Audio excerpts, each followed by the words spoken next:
Hello hi नमस्कार। मेरा नाम दीपक जोशी है। दोस्तों, आज दो प्रमुख मुद्दों पर आपके साथ बात करने वाला हूं। पहला मुद्दा, उत्तराखंड में ऐसा क्या हुआ है कि सभी लोग उस जनजाति की सराहना कर रहे हैं, उसके पक्ष में लिख रहे हैं और उनके प्रयास को सराह रहे हैं। कहाँ की घटना है और क्यों सराह रहे हैं, इसे इसमें तो बात हम करेंगे ही। और उसके बाद बात करेंगे हम धर्म की, चमत्कार की और बागेश्वर धाम सरकार की, क्योंकि यह मुद्दा पूरे देश का सबसे बड़ा मुद्दा है। और अभी तक अनेक लोगों ने हमसे भी ये कहा है कि आप हर बार हर मुद्दे में कुछ न कुछ तो बोलते रहते हो, लेकिन बागेश्वर धाम सरकार पर आपकी चुप्पी क्या कहती है? क्या आप हिंदू विरोधी हो? इसका भी जवाब आपको अवश्य देंगे। सबसे पहले बात करते हैं दोस्तों पिथौरागढ़ की। उत्तराखंड के पिथौरागढ़ के धारचूला के कुछ गांवों में एक जनजाति रहती है, रंग जनजाति। वहां के लोगों ने अपने स्वेच्छा से एक नियम बनाया है, एक कानून बनाया है, जो किसी सरकार ने नहीं बनाया, किसी कोड ने नहीं बनाया, वहां के लोगों ने खुद बनाया है। कानून यह है कि उनकी जनजाति में किसी भी व्यक्ति की शादी होती है, यानी कि किसी भी लड़की या लड़का, तो दहेज न लेना है न देना है। केवल मात्र शकुन के रूप में 1 रुपया, मात्र 1 रुपया दिया जाएगा। यह अपने आप में बहुत बड़ी क्रांति है दोस्तों, क्योंकि उत्तराखंड अनेक आंदोलनों की धरती रही है और वहां से एक दहेज प्रथा के खिलाफ स्वेच्छा से ऐसा नियम अपने आप में बहुत बड़ी उपलब्धि है। तारीफ हो रही है चारों तरफ और ऐसे नियमों की तारीफ होनी भी चाहिए। दोस्तों, इसके साथ साथ दहेज तो नहीं लेंगे, ये अच्छी बात है। शराब पिलाना भी शादी में पूर्णतः प्रतिबंधित होगा, यानी कि शराब का प्रयोग पूरी पार्टी में नहीं होगा। वहां के लोगों का मानना है कि अगर शराब पिलाते हैं तो कुछ चचा टाइप के लोग अवश्य आ जाते हैं जो हंगामा करते हैं, उनकी संस्कृति का वहां पर नुकसान होता है और उनकी जो सांस्कृतिक धरोहर रही है, एक जो पहचान रही है, उसका हनन होता है। दोस्तों, हम देखते हैं शहरों में आजकल छोटी सी भी पार्टी में दारू का खुलेआम चलन चल गया है, लेकिन वहां के लोगों ने स्वेच्छा से अपने नियम से एक बड़ी क्रांति लाने का प्रयास किया है। और साथ में एक कानून और है, जैसे कि लड़के पक्ष के लोग जब लड़की के घर जाते हैं उनको पीछा लगाया जाता है, यानी कि कुछ पैसे उन्हें भी दिए जाते हैं बाराती लोगों को, वह भी नहीं दिए जाएंगे, केवल मात्र शकुन दिया जाएगा। अपने आप में देखिए कितनी बड़ी बात है। और उसमें एक नियम और है, उसे भी आपको बताते चलते हैं कि यहाँ की इन शादियों में डीजे प्रतिबंधित रहेगा। दोस्तों, वैसे मैं अपने नाम में डीजे लिखता हूँ, लेकिन यहाँ बात वह डीजे की चल रही है जो आजकल शादियों में प्रयोग किया जाता है। वह डीजे इन शादियों में प्रतिबंधित रहेगा। यहाँ अपनी संस्कृति, जो उनकी सांस्कृतिक धरोहर रही है, जो उनका संगीत रहा है, ढोल दमाव से संबंधित, उसका प्रयोग किया जाएगा।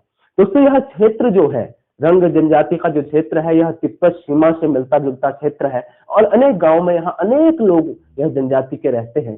तो उनका यह प्रयास पूरे देश में सराहा जा रहा है और हमें और आपको, हम सबको, हमारे देश के लोगों को इन जनजाति लोगों से सीखने की जरूरत है कि हम दहेज क्यों नहीं लें और क्यों नहीं दें, क्योंकि दहेज देने में कितने लड़की के परिवारों की कमाई पूरी चली जाती है और वह तंगी के हालत में तक आ जाते हैं। और विशेषकर हम अभी भी देखते हैं हमारे देश के अनेक हिस्से हैं दोस्तों, जहां पर आज भी दहेज प्रथा का चलन है और दहेज लेना देना चलता है और सभी लोग चाहते हैं।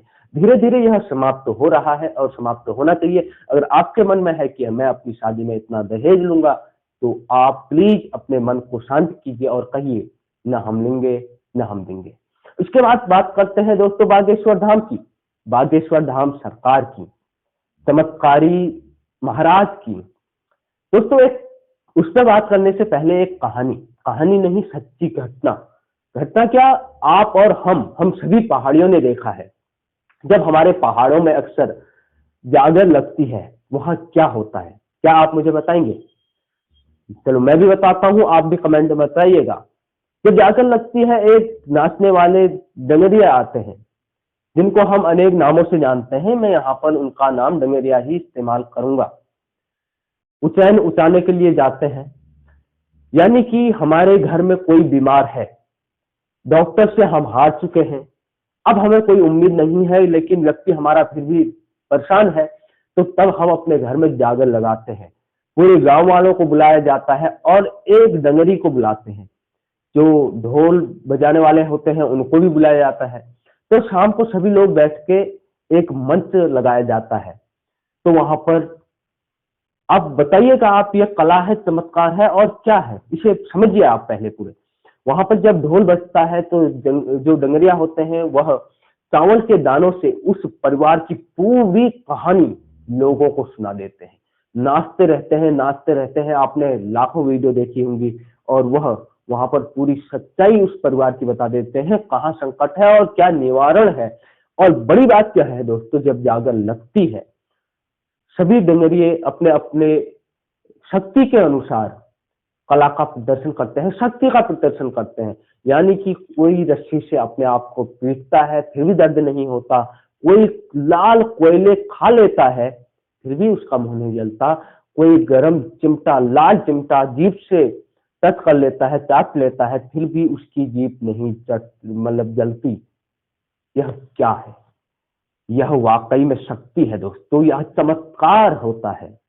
और यह पहाड़ों में विशेषकर हमने देखा है, आपने भी देखा होगा, क्योंकि हम उत्तराखंड देवभूमि के रहने वाले लोग हैं।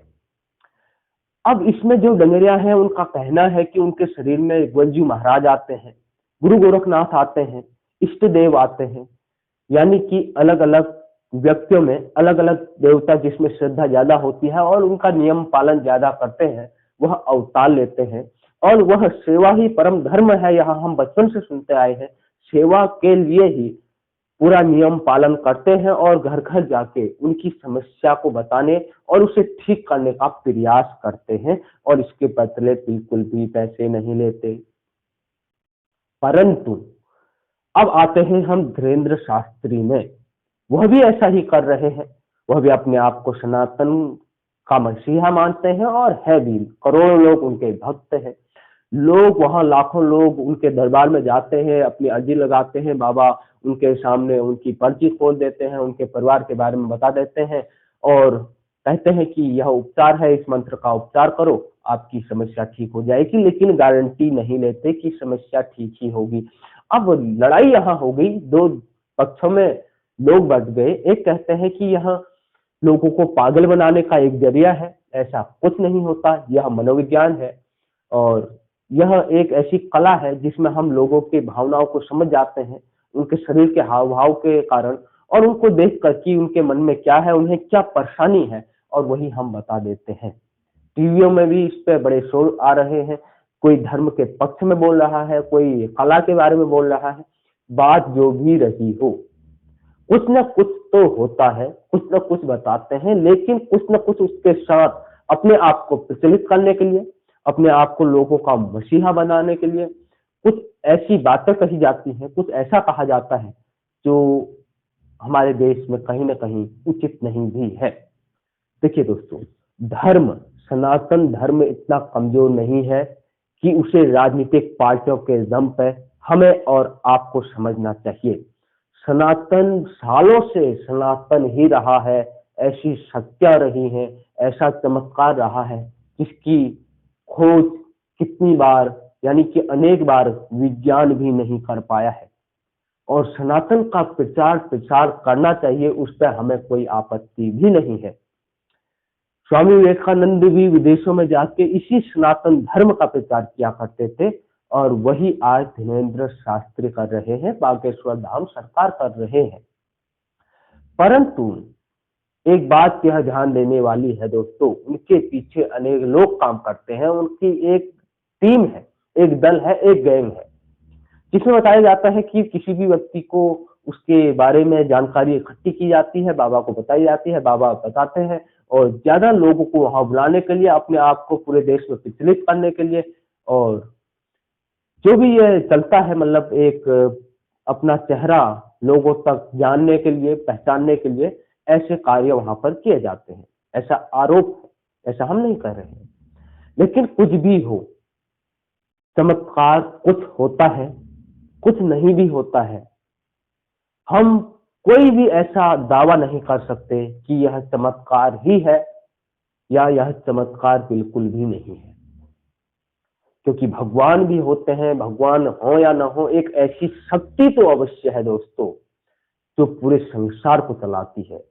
यहाँ रहने वाले हर व्यक्ति को, हर जीव को, हर पक्षी को उसी की कृपा से उठना, बैठना, चलना, दिखना सब होता है। यानी कि कुछ तो है, कुछ शक्ति तो है। उसी को लोग कोई भगवान कहते हैं, कोई खुदा कहते हैं, कोई कुछ कुछ कहते हैं। लेकिन धीरेन्द्र शास्त्री ठीक है या गलत, इसका पता धीरे धीरे वक्त आने पर अवश्य चल जाएगा। आप इस बारे में क्या सोचते हैं? अपनी राय अपनी अवश्य दीजिए, कमेंट करके हमें बताइए। आप यह वीडियो कहाँ से देख रहे हैं वह भी बताइए। आपका बहुत बहुत धन्यवाद। नमस्कार।